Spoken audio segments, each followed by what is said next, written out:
Welcome to the Think Like a Musician podcast. This show will teach you the time management skills you need to be joyful, productive, and fulfilled in all areas of life. You're going to learn a completely unique and innovative approach to managing your crazy, busy life. I'm a lifelong musician, so you're going to hear a musician's creative and intuitive system for time management and work-life balance. We'll discuss time management, work-life balance, goal setting, inspiration, creativity, peak performance, and living your purpose. I want to help you live your life like it's a masterpiece. I'm a life coach, professional speaker, productivity expert, and your host, Scott Snow. All right, welcome to the show. As you've noticed, I've changed my company name. I've changed my podcast name and website address to Think Like a Musician. For a long time, it's been all the hats we wear, and I figured, my biggest contribution is that I'm a musician, and this whole approach, this whole business, and my system for time management is really based on being a musician. So that's really my unique gift to offer. So I figured I would just make it really clear. So think like a musician. Well, we've got some exciting things to share with you, some inspirational tidbits that I've uncovered in the news and reading, and I think they'll really help you. One of them is a little quote from Henry David Thoreau, which of course is the great writer who inspires many of us to live mindfully.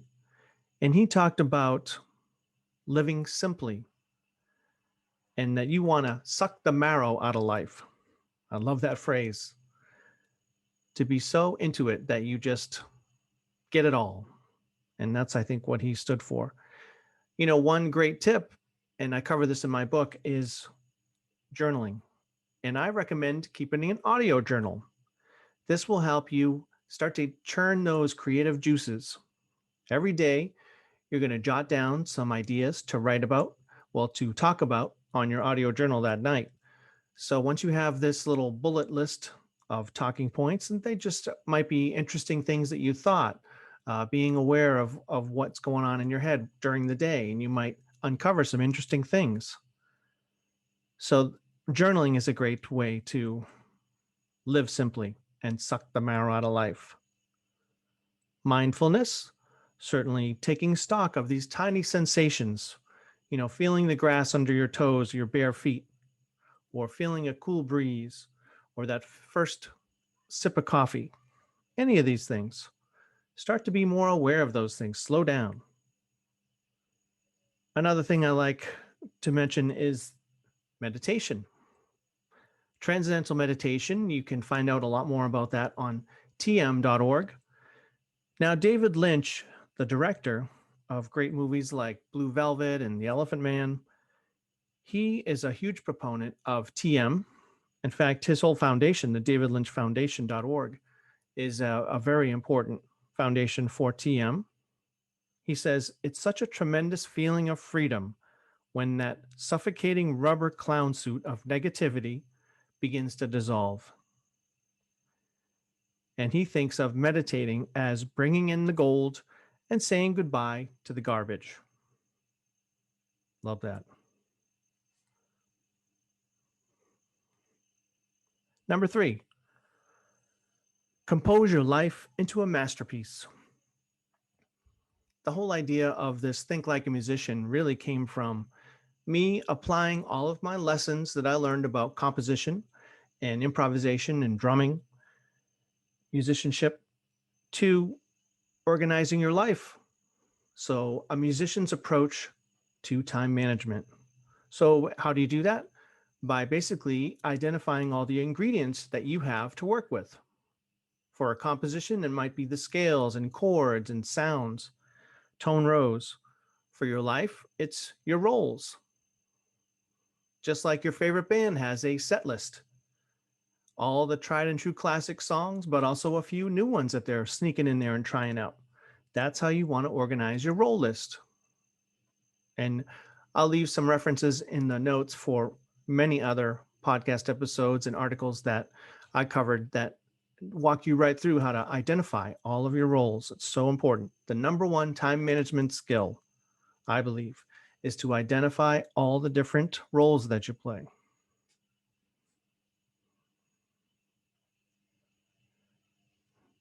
Two key professors for me at my time at UMass were Lew Spratlan and Dr. Yusef Lateef. Now, they taught composition, and they really started to give me a lot of confidence. Like, they were game changers for me. Dr. Yusef Lateef is Islam. He's since passed away, but he was awesome. In fact, he used to call me Brother Snow, and I was always proud of that. You know, I used to skip class sometimes on at school for history of music and go sneak down to his practice room office. I don't know why he had the tiniest office of all the faculty. I think he was the most talented guy there. But they had a little practice room. Literally, a practice room was his office.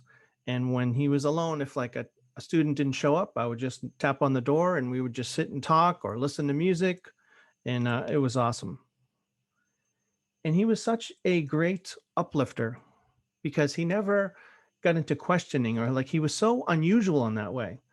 Like at junior in college or whatever, I had really no business saying I wanted to compose a piece for full orchestra, but I said I wanted to apply for some contest for a piece for orchestra, and he said okay. And the next day he brought in a book about orchestration. Here are all the ranges of all the instruments, and this is what the high end range of this instrument sounds like, as opposed to the mid range or the lower range, and be able to work with all those. So he was really inspiration that he just, broke that ceiling for me. And Professor Spratlan, he helped me because I wrote 4 compositions in my time with him, and they were really things that I was very proud of. I wrote a composition called The Town Meeting of the Bugs, which I'll put a link to, which is a very interesting piece with, I used synthesizers and a fan, which I plugged and unplugged, and it gave that release of background sound for the synthesizer stuff. But it was all just sounds of bugs, and creeping up on each other and multiplying and all that. And 1619 was a piece that it was a poem that I wrote about slavery, and a piece called Zookeeper's Wife, which I'm the most proud of to this day. And it was a setting of a Sylvia Plath poem and a bunch of instrumentalist percussion and piano, violin, female reciter, female singer. And he really gave me a lot of confidence as well. Story 6, Chief Fun Officer. I've been reading in articles about these positions that companies are making now that I love the names. Chief Fun Officer, or Chief Storytelling Officer, Chief Heat Officer in California, whose job is to watch out for, all the forest fires. And the reason I love these nickname type of titles is that really they get to the essence. They take into account a lot of information and condense it down into one thing that's really powerful. In fact, in my explanation of how to write your own mini mission statements, I suggest having nicknames for each role. For example, I have a role of visionary, and my nickname for this visionary is it's the Willy Wonka engine that drives everything good in my life. Or other examples, you're the Warren Buffett of business strategy, or the John Coltrane of creativity. What are some of your roles, and what could possibly be some of those nicknames? Let me know and email me or contact me. I'd love to hear. Story 7. There's a new movie out called The Protege, and it's about an elite female assassin. And for some reason, I love movies about elite assassins. They're so cool. The first movie I really liked was in 1972 called The Mechanic by Charles Bronson. And he was awesome. He was so brilliant that he would have a case and he would just plaster his whole wall in front of him with pictures and information about getting this person. And then he would sit there with his robe and the classical music and a glass of wine, and he would have a wax ball that he used to squeeze between his fingers to strengthen his fingers, and he would just contemplate his plan. So the actress who plays this assassin in The Protege is named Maggie Q. She had an article about her some top 10 tips that she had. And one of them was that you should take up backgammon. And that was her business strategist who encouraged her to take up the game. And I thought that was so cool because backgammon really can help you with strategy and risk taking, assessment, big picture thinking, luck, all that sort of thing. Also, she loves soup, and I do too. Her mother was Vietnamese, so she really liked pho. But just finding all these things to be passionate about. And that can be also done by brainstorming a list of your passions, hobbies, and interests. Keep that list going. Also, she mentioned how she used to love her record player, sitting as a youngster listening to records, and just she would put the album on and relax, sit back, and just let the album unfold. And I love that analogy too. Letting the record do what it does. She also said that she was an active participant in listening to the record. And she said that she really feels bad for kids nowadays where they're so overwhelmed and don't have things like that where they can just really focus in and lose themselves in something. Story 8. I love dental fillings. Well, not really, but here's my thoughts on this.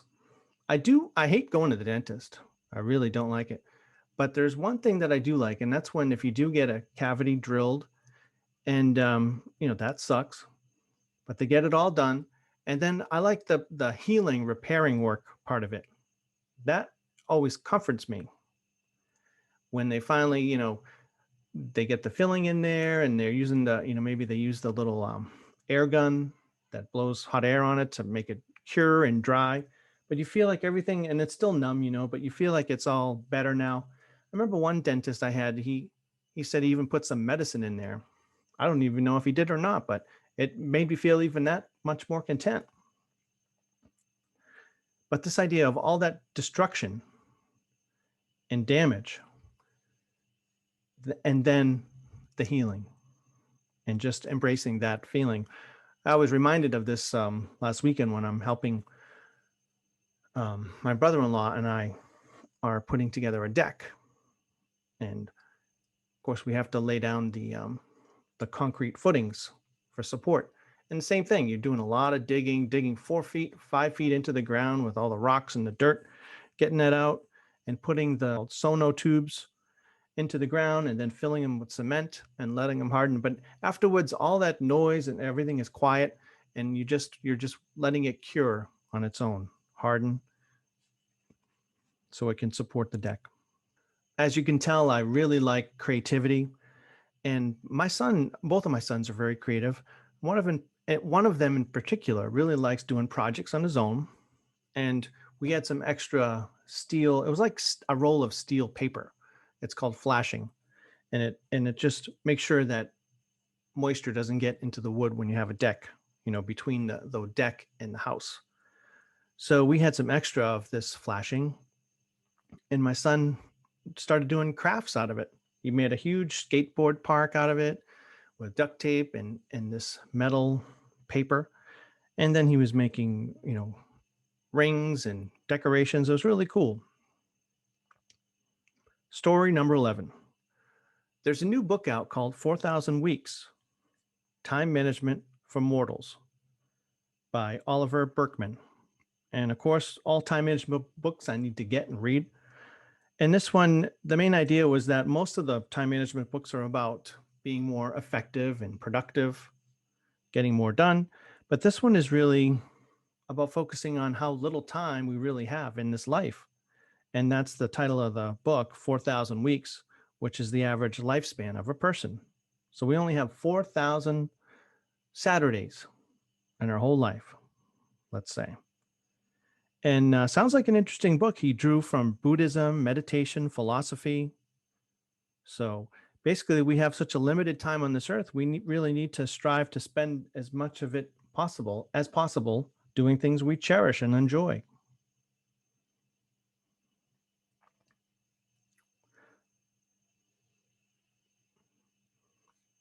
Now let's talk about music. Are you using music to help you change your states, to stay in states that are helping you? Well, here are some recommendations. All I can do is give you recommendations of what works for me. Now, when I want to chill and relax, I listen to Blade Runner soundtrack by Vangelis. I might listen to Pink Floyd. I prefer the albums Animals, Pulse, Momentary Lapse of Reason, Division Bell, Delicate Sound of Thunder, and Final Cut. I like having U2's Joshua Tree on in the background when I'm working. Usually, as a music nut, I would not really be pushing too much of having music as the background, but I find that it really helps me. It just gives me enough support that I can do my thing for a long period of time. Now, there's some music I can't do that. I can't listen to Frank Zappa and focus because I will immediately listen to the music. There's so much going on, or jazz, or some intense music. To energize, I listen to Ozzy, Metallica, Iron Maiden, Black Sabbath, the Rolling Stones, Black Label Society, and Ani DiFranco. Also, I like to fall asleep to Enya's Shepherd Moon. And there's a couple Ani DiFranco albums that I find to be very chill and relaxing for when I want to go to sleep. And they are Reprieve and Red Letter Year. So you can check out those and let me know if you have an album that works for you to change your state. Another way to be productive and in peak performance is to have sensory cues. You probably have seen the movie The Firm with Tom Cruise. In that, he had a baseball bat in his office. And whenever he was deep in thought, he would grab that bat and just sort of tap it in his other hand and just kind of feel the heft of the bat. And that somehow triggered him to be in a productive state, to get his wheels spinning. Another example was this really fascinating girl. She's a 14-year-old virtuoso composer, I think from Vienna. And her secret weapon was a sparkly tasseled jump rope that she had since being a toddler. And she used to believe it was her muse, this jump rope, but now she just uses it to get into the proper state of mind to do her best work. It's almost like her magic pendant or lucky charm.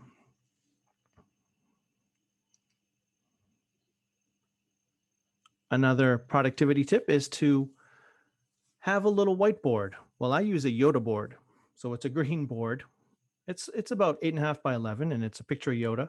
And I write quotes on there, or I might do the word of the week, word of the day, or a quote of the week.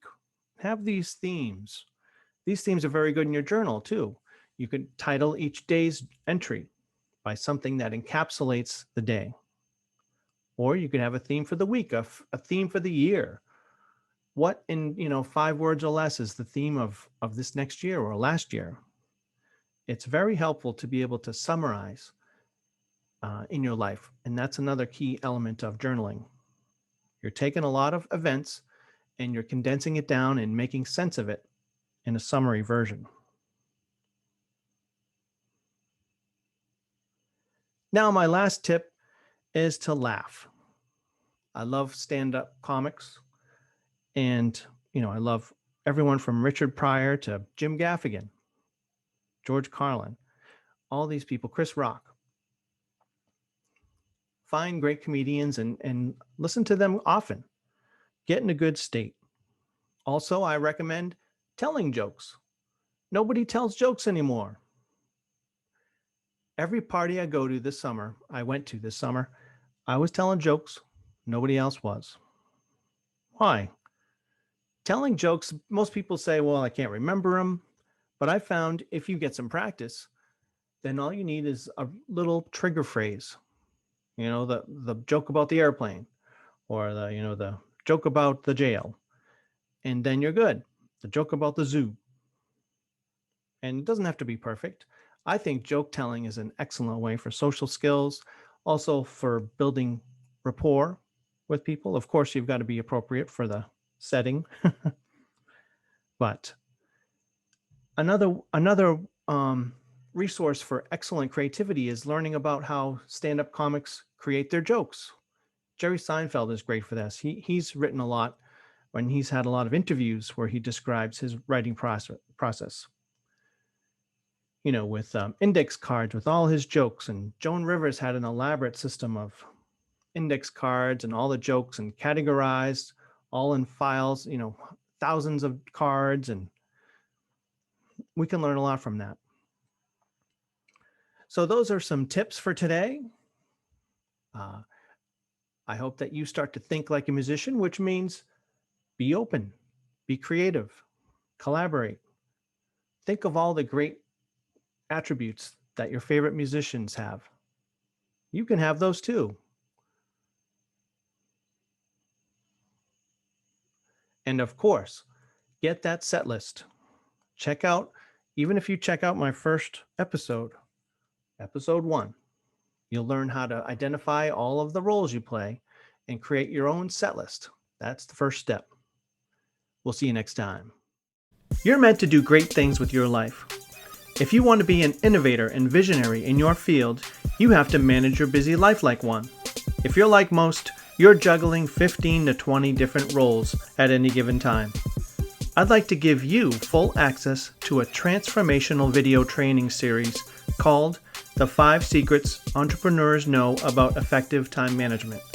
It'll help you regain control of your busy life and guide you on a deep dive into goal setting, project management, creativity, roles, and mission statements. After completing the training, you'll have a system for managing your life so you can live your purpose. See how different life can be when you're joyful, productive, and fulfilled. For complete access to this 1-hour training divided into 5 modules, visit our website, thinklikeamusician.org.